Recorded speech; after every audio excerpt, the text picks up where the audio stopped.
GS exercise 7.2 का class 10th का question number second है।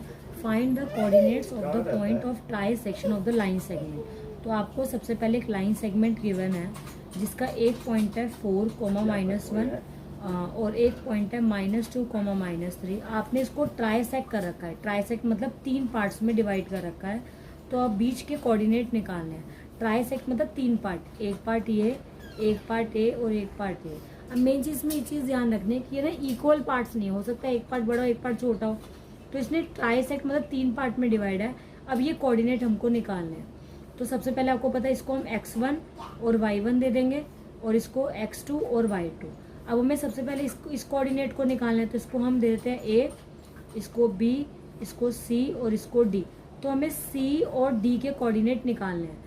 तो सबसे पहले हम क्या करेंगे, c को हम x और y मान लेते हैं।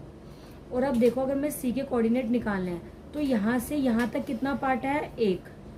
और यहाँ से b तक कितने पार्ट है, 2। देखो 1 और 1 2। तो a से c तक 1 पार्ट है और c से b तक 2 पार्ट है। तो रेशो क्या होगी, 1:2।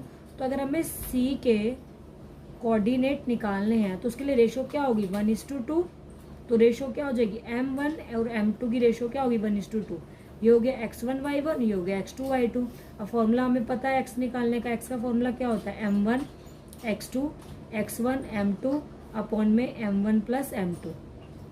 अब m1 की जगह पुट करेंगे 1, x2 की जगह पे पुट करेंगे -2 प्लस x1 की जगह पर 4, ये x1 था, और फिर m2 की जगह पर 2 अपॉन में m1 प्लस m2 तो 1 + 2।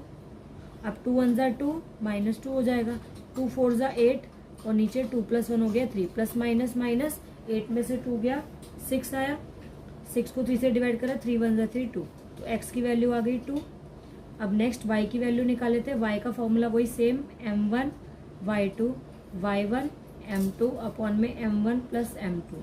ये आगे पीछे हो सकता है बट आपने ध्यान रखना है 1 के साथ 2 रखना है, 2 के साथ 1 रखना है। बस ये चीज़ का ध्यान रखना है, 1 और 2 एक साथ नहीं रखने। अब m1 की वैल्यू कितनी थी, 1। y2 की वैल्यू थी -3 प्लस y1 की वैल्यू कितनी थी, -1 और m2 की वैल्यू थी 2 अपॉन में m1 प्लस m2 1 + 2। अब 3 1 = 3, ये -3 हो गया। 2 1 = 2, ये -2 हो गया और नीचे आ गया 3, माइनस माइनस प्लस, तो -5/3। तो ये y का कोऑर्डिनेट आ गया। तो x और y दोनों के कोऑर्डिनेट क्या हो गए, 2, -5/3। तो ये हो गए हमारे c के कोऑर्डिनेट। अब इसी तरीके से हम d के कोऑर्डिनेट निकाल लेते हैं। अब हम किसके निकाल रहे हैं, d के कोऑर्डिनेट। तो देखो सबसे पहले अगर हम